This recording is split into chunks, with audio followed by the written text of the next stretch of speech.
Guacamole Yesterdays by Hudson Phillips. Interior therapist's office day. Ames lies on the couch as Dr. Pert arranges confab on her head. Ames is eager to jump back in.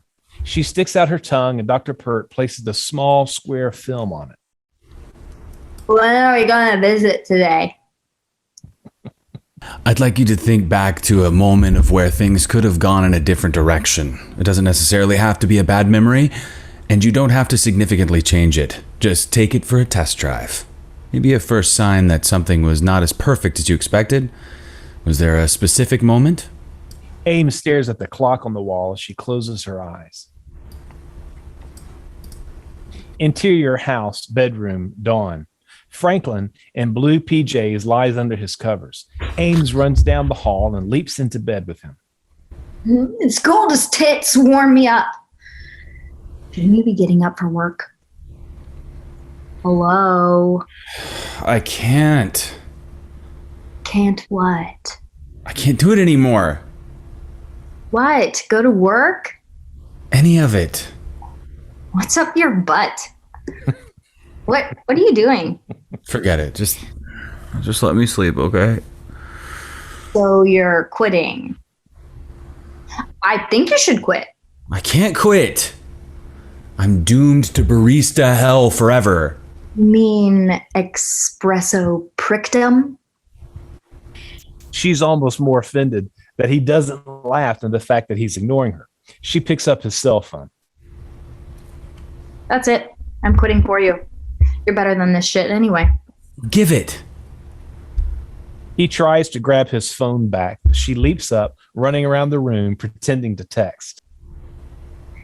Dear John Starbucks, I quit. Love, Franklin. P.S. Your coffee sucks balls. He finally grabs the phone back and checks to make sure she didn't send anything. Jeez, chill out. What's the big deal? You're getting more and more comedy gigs now. Why not quit? Those pay shit. Yeah, but you love it. You can't pay rent with love. What do you want me to say? It'll be okay? Well, it won't. You hate your stupid job and it drains every ounce of joy out of you. You either embrace it or take a risk and put yourself out there, but I can't stand see you so unhappy. Like, ignoring it is not an option. All right. Well, call me when you grow a pair. She turns and storms out. In the living room, she opens the front door, ready to leave. Wait. She stops, turns back. Franklin is now fully dressed, standing over a fire pit, roasting marshmallows in the middle of the room. Ames looks around, confused, closes her eyes. When she reopens them, Franklin is seated on the couch, now in purple PJs. Look, I'm sorry. You're right. I was being a dick. I get overwhelmed. I'm here now. Okay, let's talk. What if we move in together? You're not serious. Think about it. You quit your job and I'll help you make ends meet. Dual income, no kids. Isn't that the American dream? Maybe they'll dual income their dual shitty incomes, but I'm selling more and more books each month and you'll finally have time to really give your stand-up stuff a shot. We can make it work. We barely know each other. So what? I don't know, it's irresponsible. Okay, fine. Ask me whatever you want. I don't mean like facts about you. I mean things you can't test for or predict, like how you'd act in certain situations, you know? Give me a scenario. That's not really... Come on, just try it. Okay, fine. Like, okay, what if we break up one day and you and your new husband show up to this bar that I run and you're looking for papers to escape the country?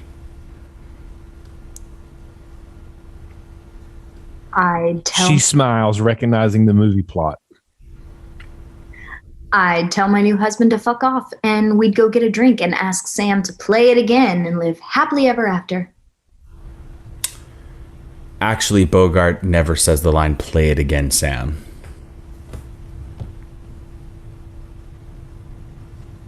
Next. Okay. All right, let's say a crazy guy in clown makeup kidnaps you and makes me choose between saving you and saving the district attorney. That depends. Is he the hero Gotham City needs? Okay, look, what if I team up with this kid who uses the Force and we rescue you from the evil empire and blow up their star base, but then an old friend betrays me and I get frozen in carbonite? Again, I'd say, I love you. And you'd say, I know. And then I'd become a giant slug sex slave in order to rescue you. Wait, you love me? Well, not now, but maybe by the time that situation rolls around, like, why? Do you love me? Ice Maidens by Katie Gruel. Interior Chelsea's Forerunner, day. Chelsea drives down a 2-lane highway in her SUV. She passes a sign that reads, Downtown Denver, 8 miles. Exterior Denver Beer Works Brewery, parking lot day. Chelsea pulls in and parks outside a brewery. Thanks for meeting with me, ladies. Interior Denver Beer Works Brewery, moments later, Chelsea sits at a table and shares a picture with Bree and Aaron Buckner, 29, hipster journalist. The decor of the bar is industrial. It's an old firehouse remodeled into a brewery. Aaron takes notes as he interviews them. So, first off, why Karoo? Well, why not Karoo? Well, it's no ordinary mountain. That's part of the draw. We want to challenge ourselves. Sure, but this isn't the nose in Yosemite or a Condorstack. Karoo's one of, if not the deadliest peak in the Himalayas. It's dangerous, but all routes are. You just have to train for them. Right. But some would argue that the danger on Karoo doesn't just come from the difficulty of the climb. Seriously, you don't really believe that stuff, do you? Maybe you don't believe it, but it's widely accepted that the mountain's haunted or cursed. Come on, we're not going to let an urban legend away with us. So you've at least heard the stories. I mean, maybe it's not because of a ghost or whatever, but it's a fact that no one has come down from the mountain alive. Plus, athletes are the most superstitious people I know. You can't tell me you don't have any rituals before a climb, right?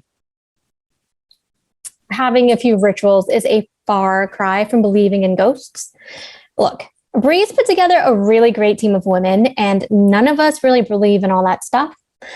I mean, if we were, we wouldn't have been right for this job. So. Okay, but the question is, why do you think you're the right person for the job? I mean, with your injury, many are wondering if you're getting back into climbing too soon. I've been training for months, and I'm in good shape. If that weren't the case, I wouldn't have said yes in the first place. Hey, give Chelsea a break. Put me in the hot seat for once. Okay. You've been Chelsea's mentee for years. Is it weird that you're the one leading this expedition? Of course not. Look, I get it. You guys are friends, blah, blah, blah. But you're the 2 top female climbers in the world. Some of the most competitive athletes on the planet. And you're saying there's no weirdness at all? Nope. Way I see it, Bree's only my competition in that she pushes me to be better. Exactly. Sorry, Aaron, but with women, not everything has to be a pissing contest. And by the way, you'd never ask 2 men that question. Touche.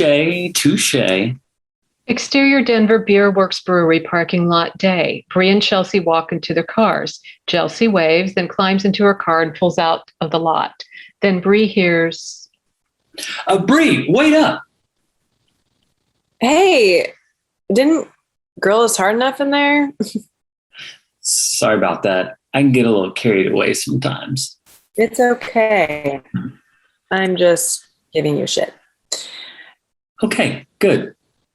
I just, I wanted to catch you before you left. Okay. It's just, are you okay with going on this trip? For real? Yeah. Why? It's just, I followed your career for a long time, and I know Chelsea's your best friend and your mentor and all that, but I'd be lying if I didn't tell you that I'm worried. I know how that sounds, and maybe it's not my place, but are you sure about taking her? Yeah. Like I said, she's a pro. Was a pro. You're at the top of your game, and I'm sorry, but she just isn't. She's rusty, desperate, not a good combo. Well, I hope you're not putting all this in the article. Of course not, but I would regret it if I didn't bring it up. She might be a risk, and that worries me. That's all. Well, I appreciate your concern, but we'll be fine. One more thing. Here's my card in case you need anything. You can call me, email me. Okay, then. Well, have a good trip and be safe, okay? Bye. With that, Bree drives away, flattered. Little Sister by Barbara Ward Thal. Interior Lakewood home main room day. From an ornate Victorian break front, a cluster of porcelain figurines stare incongruously into the rustic room. Beside them, a yellowing theater review from the St. James Gazette sits in a tarnishing frame. The headline reads, Lavinia Stansbury dazzles as Ophelia. Lavinia, or is it Ophelia, emerges from the bedroom in a threadbare dressing gown and floats into the room. What smells so divine? Willa caught a rabbit. Oh, lovely. What providence. Willa shoves her sister aside to stuff firewood into the stove. Providence ain't got nothing to do with it, Mama. I set the snare and I skinned him. Katerina returns her sister's shove with a sharp elbow. Lavinia ignores her antics, preferring to deal with the more important business of correcting grammar. Providence has nothing to do with it. Say something. Mama, it's time we sold off the rest of them. Gewgaws. Those gewgaws, my darling Willa. We may be in the wilderness, but we needn't be wild. You gonna wait till one of us is starved or froze dead before you do it, huh, Mama? As I've oft repeated, Willa, I should like to be addressed as mother, or if you must, Mama. And I've oft repeated, I should like Will, or if you must, the only damn water fetcher in this house. She slams the door as she exits, causing one of the hinges to break loose. Both the door and Katerina sag dejectedly. Later, night. Willa works on the hinge. The fix ain't pretty, but it'll do. On the settee, Katerina sighs with pleasure as Lavinia works a brush through her hair. Your hair is a glory, my love. Hair's useful. I only wish there was someone around to see it. Your prince will come, my love. Hath Leonato any son, my lord? No child but Hero. She is his only heir. Dost thou affect her, Claudio? Oh, my lord. When you went onward on this ended action, I looked upon her with soldier's eye that like... Oh, never mind, Mama. Why be reminded of something I'll never have? No handsome officer is ever coming from me. Claudio's a weakling, if you ask me. Besides, you want to play a part? I reckon Iago's closer to near nature. You never know, my darling cat, what the hand of destiny is pushing your way, even at this very moment. Starvation? Despair? Your prince will come. I can feel it. And I'm quite prescient. You know, remember how I knew Mother had passed before the letter arrived? How come you didn't know Daddy wasn't coming back? Honestly, Willa. Willa grabs a broom and strides to the center of the room. I'll give you something. If you must. But be an angel and give us some Twelfth Night. Orsino's opening speech, perhaps. That would cheer me to no end. No, Henry V. Yeah, no, not again. Willa lifts the broom, now a sword, the twang leading voice. In its place, a British monarch. Once more unto the breach, dear friends, once more. Mama, make her stop. Or close the wall up with our English dead. Fabio. But when the blast of war blows in our ears, then imitate the action of the tiger. Willa lunges forward, fingers curving into claws, slashing. Stiffen the sinews, summon up the blood, disguise fair nature with hard-favored rage. Was a simple bit of entertainment too much to Now ask? set the teeth and stretch the nostril wide. Hold hard the breath and bend up every spirit. The game's afoot. Follow your spirit. And upon this charge cried, God for Harry, England, and St. George. Interior Haywood home's sleeping loft night. Illuminated by a small candle, Willa and Katerina lay on a sleeping pallet. Both stare unseeing at the ceiling until Willa turns to her sister in apparent earnest. Remember when we were still living in St. Louis? And Papa came home exactly when he said he would? And surprised us all with new dresses and treats? And gold pieces for Mama's coffer? No, tell me I don't remember that. Yeah, me neither. Because it never happened. And it's never gonna happen. We gotta learn to take care of ourselves, Kat. Besides, a man with daddy's inclinations, he probably got himself killed. Yep, he's dead all right. I can feel it. I hate you. You know that? You think you're so smart, but you're not. You're just strange, killing animals, acting like a boy. You're an abomination, nothing more than a beast. Sticks and stones, Kat. At least I'm not waiting around for someone who ain't never gonna come to save me. I'm gonna do something. Our Own Little Something by Ava Simone. Interior dining room, Arbory House evening. A large banquet table with almost plastic-looking food. Mr. Arbory sits at the head of the table. Mr. Darnish and Liam sit across from Daniel Laurent, a Frenchman with a flair for flamboyant fashion, and our awkward little Jonathan. Another older couple, Mr. and Mrs. Jacoby, sit at the table. I was meaning to ask you, Mr. Albury, do you think Matilda would have any interest in acting? Well, that depends. Would you have her audition? She wouldn't have to say a word. Just prance around a bit. I do think she has great stage presence. Wait, I thought Adelaide was your only daughter. My only human daughter, yes. Matilda is my peacock. A peacock? Yes, a peacock. I am in need of one. Why on earth do you need a peacock? I am a playwright, Mr. Darnish. Don't you just adore the French? It's no wonder his wife snatched this one up so quickly.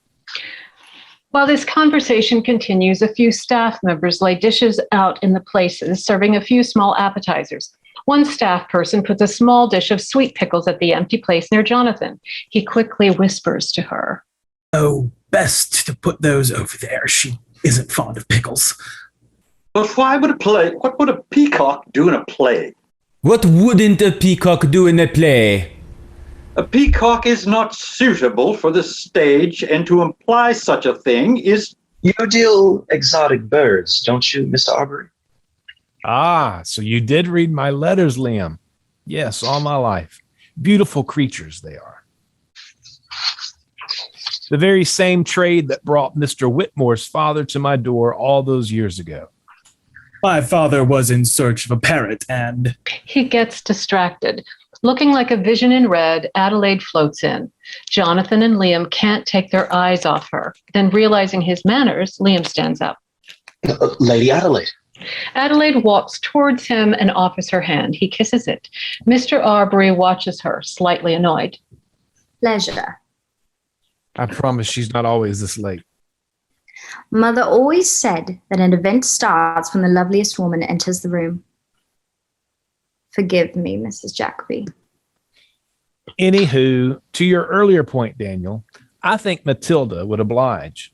Adelaide makes eyes at Liam, trying to master the balance between demure and enticing. He smiles back, but averts further eye contact. Shy. I thought you said your business was foreign trade. Well, birds do come from everywhere. What do you do, Mr. Darnish? Well, She instantly tunes out. Reptilian by Michael Basha. Interior, Coney Island Diner, moments later. Chaz is sitting at the big table with all the other drivers. It's a very ragtag and motley crew. We see some of the same characters we saw hanging out in the warehouse lot earlier. Chaz sits near Corey, who also has Alex on her other side. Alex is drawing things on his arm in marker. As the other drivers continue their conversation, Corey sparks up a new one with Chaz. How was your first run? It was fine. No trouble staying awake? No, I don't really sleep much anyways. That's good. He ride with you often? Every night. Wow. Does he enjoy it? He doesn't have a choice. I can't leave him home alone. Just then, the waitress comes and delivers the food to the table, setting down a plate in front of each driver. Ooh, what's this? It's a chocolate malt. You want some? Here. You use these? It's like a big ice cream you can drink. Chaz hands one of the straws to Alex, who takes it. He then stabs the malt with his straw. Alex watches and does the same. Chaz puts his mouth up to it and begins to drink. Alex watches and does the same again. They drink it together. It's good, right? Alex nods. He goes to drink some more. He's loving it. Taking a closer look, Chaz and us see that Alex has drawn some symbols on his arm in marker, probably to be like his mother's tattoos. The symbols are crudely drawn spirangles, as well as various other shapes like hearts. Chaz hones in on them, curious as they seem vaguely familiar. What did you draw on your arm? Just some things. What kind of things? Things I see when I'm driving with Mom. Where do you see them? Everywhere. You lets her ride with your mom? It's okay. Used to the iPad. I hate that thing. What do you do on your iPad? I watch movies and play games. I do something similar. I listen to a show while I'm in the car. What kind of show?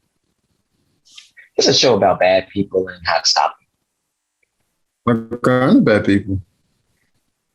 Well, you see, they're not actually people. They're aliens. Aliens? Yeah, aliens that look like big lizards or snakes.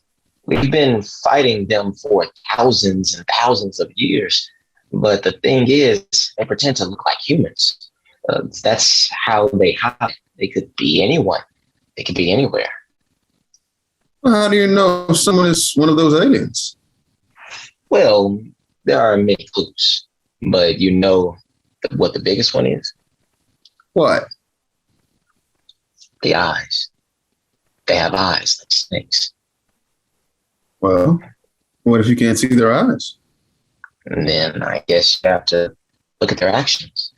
These aliens like to hurt innocent people and take things from them. They're the bad guys. So how do you beat them? Well, you have to do what they can. You have to be a good person. You have to love. You have to do what's right and stand up to them. You have to be a hero. Yeah, you got to be a hero. Tori smiles, proud of her son's response as she runs her hand through her hair. Chaz smiles too. Exterior, diner, parking lot, later. The sun is just about to come up, casting the sky with a soft blue light. Chaz walks to his car, which is parked near Corey's. She's carrying a sleeping Alex in her arms, and Chaz watches as she places her son in the back seat. Corey pops back up and rests her arms on the hood of her car. She looks tired, worn down, like she's done this 100 too many times. Her tattoos are also in plain view. You gonna work this again? I don't know. I don't have much else to do, I guess. Why? Not many people stick around after the first run. It wasn't that bad. I like your tattoos. Do they all, like mean something? Of course. Everything's gotta mean something, doesn't it? Have a good night. Yeah. Maybe I'll see you around. The two get into their cars. Samsara by Hunter Davis and Josh Maybe. Exterior of the beach, late afternoon. Lying in a pool of blood, Nakara's mask has fallen off. Beneath the mask is a horrific, inhuman face. Jaster stands over him. Naraka snarls, barely alive. For Journo. Without hesitation, Jaster drives the knife into his heart. Naraka gasps out his last breath and falls back dead. Across the beach, Jaster approaches Journo. He kneels down beside him. Journo is motionless, holding his fatal stomach wound. Blood covers the sand around him. Jaster drops his head. A beat passes. Did we win? He kicked his ass. I never doubted you. Journo coughs up blood. Just hold on. We're almost there. Jaster puts Journo in a fireman's carry. He starts hauling him back towards the pier. The sun meets the horizon. Exterior pier at the boat, dusk. Jaster reaches the boat with Journo. He carefully places his brother inside. Jaster unties the rope and hops in. Journo props himself at the bow. Just be on the brake. Jaster takes the 2 oars in the back. He rows hard over the incoming waves, headed toward the setting sun. Journo's eyes are heavy. Jaster sees that his brother is fading. It was my fault. For what? We should have just bailed that day.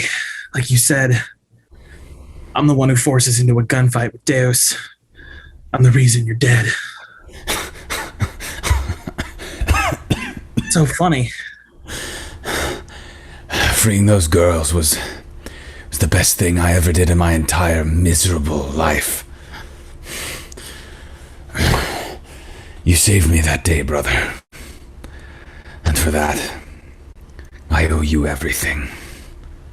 The boat rows past the shore break. The sunset is brighter and more beautiful than any we can imagine on Earth.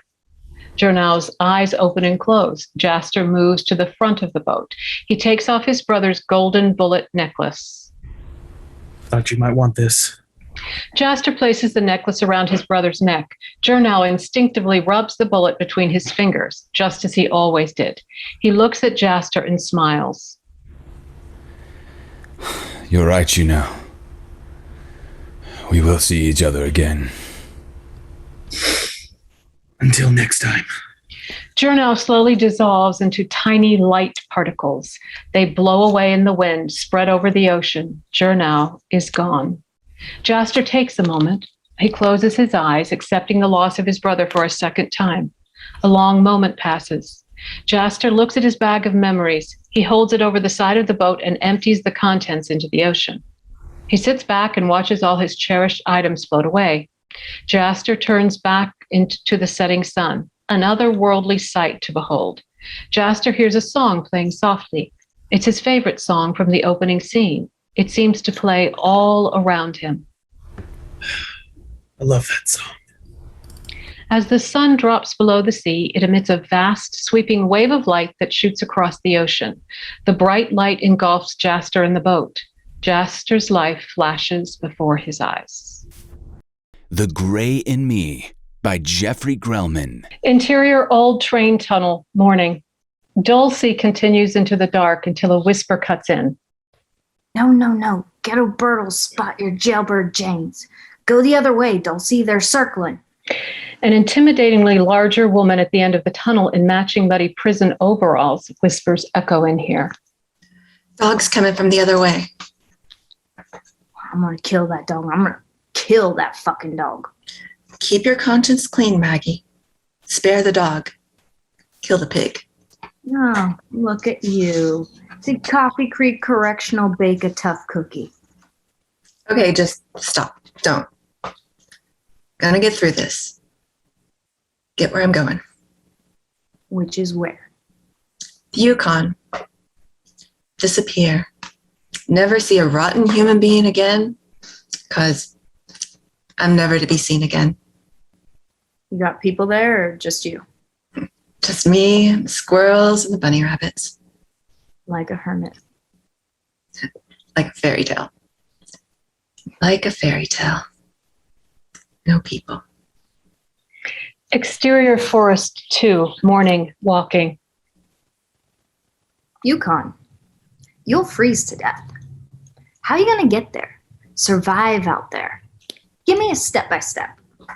They crest an overlook of a city sprawl. First, I just need to warm up. Cold is making it so I can't think. I gotta find some coffee. I'm no good before coffee. Then, before I take off, I'm gonna find out who set me up.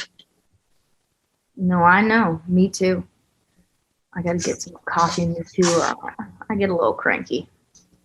A dog barks 20 yards. Dulcie and Maggie sprint down a declivity as a helicopter thunders over. They dive into an interior corrugated drain pipe. Morning. Cramped in here, Dulcie and Maggie catch their breath.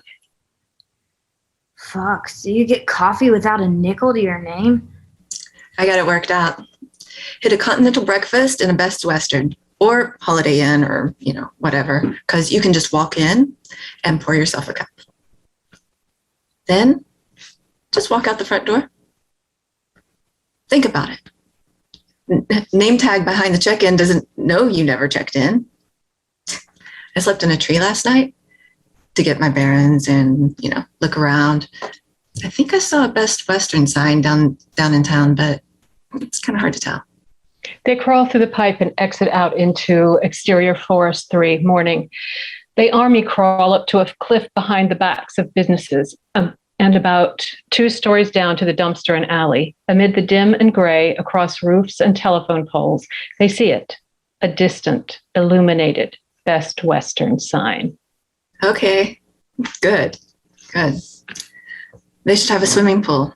If we jump in and for a soak, chlorine will help throw off those bloodhounds, or at least slow them down a bit. Hotels tend to overchlorinate to the point you step out smelling like a water park.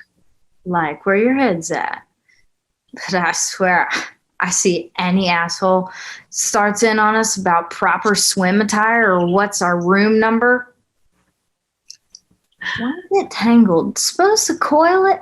Have to coil it, not bunch it. I did coil it. I did coil it. Let go for a second. Maggie gets the last knot out as Dulcie hooks one of the forks on a branch, gives a couple tugs, and approaches the edge. World's worst grappling hook. Well, let's make a quick run to the grappling hook store, Maggie. Get you a better one. A black and white turns into the alley down there. Dulcie and Maggie drop, watching. No siren. Roof lights spinning. Search spots sweeping, creeping down the narrow. The cruiser exits alley and turns back onto the road. Maggie gets up and goes over the edge. Then Dulcie, grappling hook bending until it slips and whips off the branch.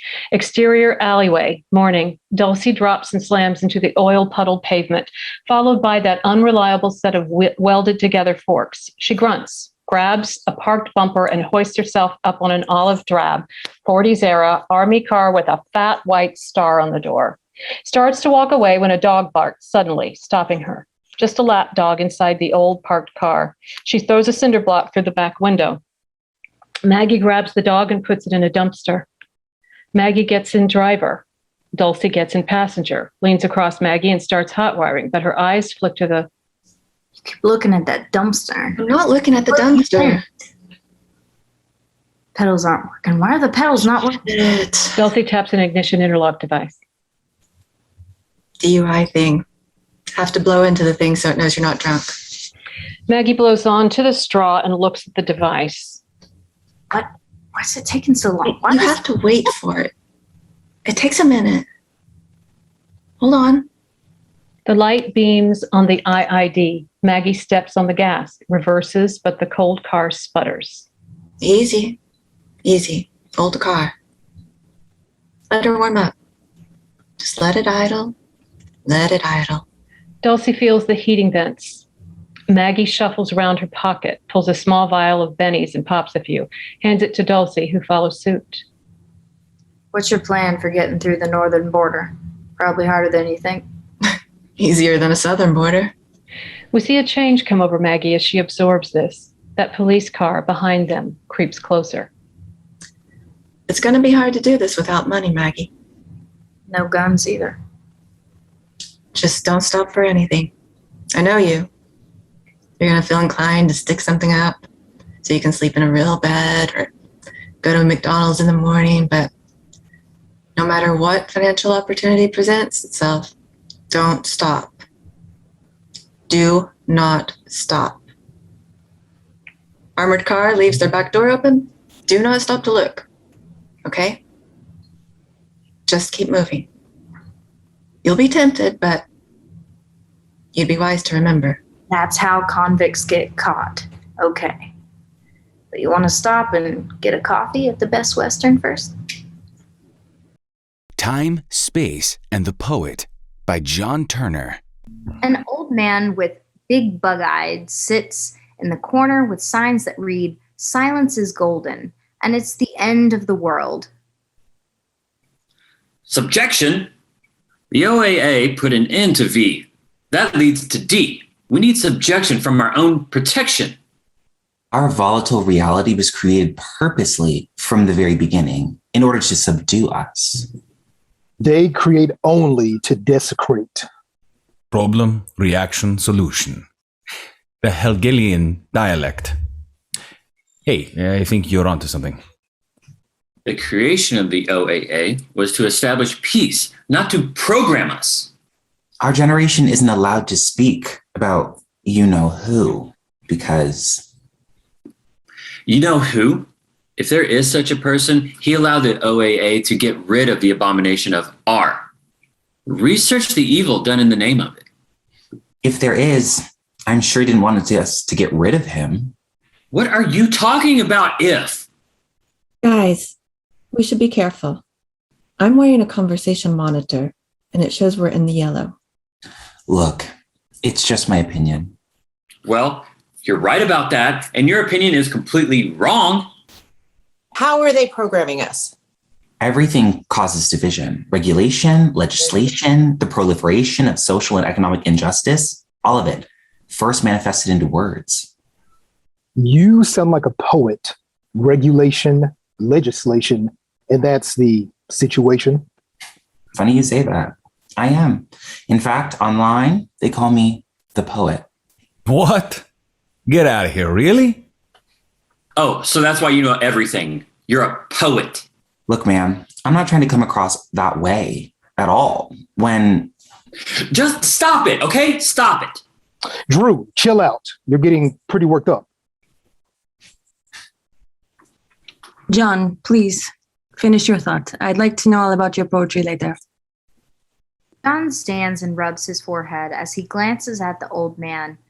Drew points his finger at John, pounds the table, and waves his hand dismissively at him before leaving the cafe.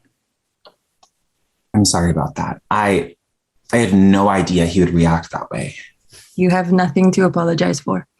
He was very rude and obnoxious. A few OAA agents walk in the cafe. Maka looks at the CM. Is there a problem in here? No, not at all. Someone told us there's a poet in here that has a lot to say. Which one of you is the poet? Whomever he or she may be, now's the time to forget about rhymes. Sure, we get it. So let's get out of here, guys, and get some fresh air.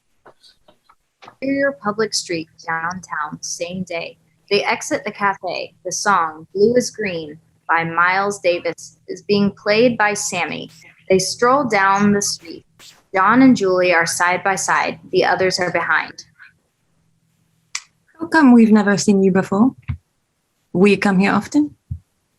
I don't know. I guess time and space cause us to miss each other. Time and space. That sounds like something a poet would say. I still want to apologize. I had no idea. No idea. Promise not to apologize anymore for Drew's inexplicable behavior. Okay, your accent is beautiful. French? Parlez-vous français? Oui. Merci. Thank you, John. Scarf. John picks it up and gives it to her. Merci. I guess I'd better get going. I'd like to see you guys again. We'd love to see you again as well. And John, I'd love to hear some more of your poetry next time. Well, if you really want, I'll be performing at the Public Theater on October 23rd at 7 p.m. What about those agents? I've studied the Red Book. I know what not to say. I will be there. Exterior public street alley. Night, same. John is at his truck when he sees a young child motioning for him to come near to him. John walks towards the child. The child runs into the alley. John continues along without warning. He is hit hard on the head. He falls to the ground. Exterior Westminster Bridge, day. Super, London. Alastair Greenfield casually strolls along the Westminster Bridge as talks on his cell phone. Okay. Thank you, Catherine. I haven't discussed this with John. Alastair, as you know, my husband didn't want John to get involved with the observers. We grew afraid. I am aware. Fred and I share many conversations about it. But as for the house that Mr. Jenkins, that Fred, willed to you and I have no objections. You may prepare the home for the future that you say is coming. Thank you, Catherine. The observers around the globe are making preparations. The time has come. We'll be reaching out to members of the group known as the Eclectics to see if they want to join us. To honor my husband's wishes, I cannot let John know about this. But if you should ever come back to Ohio, you have my permission. Okay, my dear. I will give observers living in your area access to Fred's house.